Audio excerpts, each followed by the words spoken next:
Hello again. It's January 17th, 2020. I'm back with the 8th poem I'd like to share.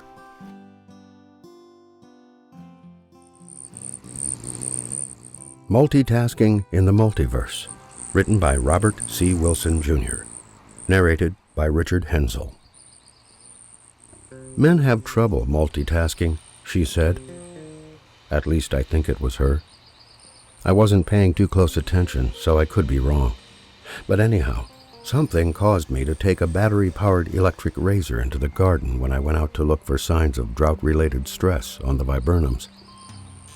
I was buzzing away on my stubble and glancing up at the droopy leaves when I noticed a hummingbird hovering about 10 feet above my head. I snapped off the razor, and he drifted back through a wreath of leaves and disappeared. I say he because years of watching shaving commercials during televised baseball games leads me to believe only a male hummingbird would get his dander up over the buzz of an Orelco.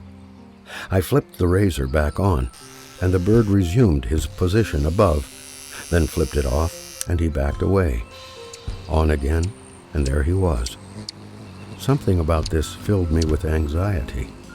Could it be there really is a butterfly effect, and seemingly tiny things we do have large and distant consequences that can turn on and off like 1 and 0 in some large and invisible computer? When the already rapidly beating heart of this small creature elevates still further and the wings buzz a bit harder, could governments topple or small swells turn into tidal waves? Or when the razor stops, might waves of bliss head out through the Kuiper Belt and on across the galaxy? If matter, at the quantum level, is constructed of virtual particles that pop in and out of existence, mightn't God, viewed here as a grizzled, older gentleman only because the writer has spent too many hours watching the commercials that accompany televised sporting events, mightn't God be shaving in his garden? And what strange hummingbird might he be dealing with? Or perhaps this cosmic hummingbird is God revealing herself, like Krishna to Arjuna, to some great and dim-witted constellation of shaving man. But I digress. I think my anxiety over this intermittent hovering bird has more to do with looking up, something I keep forgetting how to do as I grow older.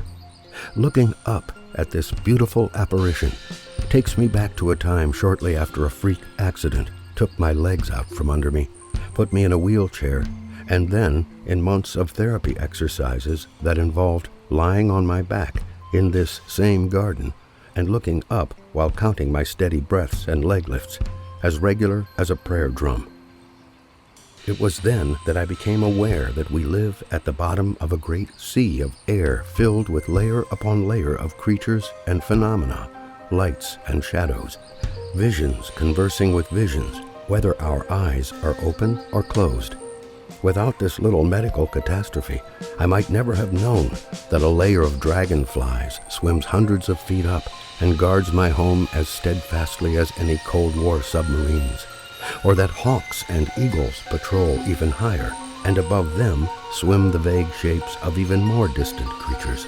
This ocean supports parachuting spiders as diverse as jellyfish, swarms of non-English speaking ladybugs, and countless drifting seeds ready to repopulate the ocean trench wastelands if given half a chance.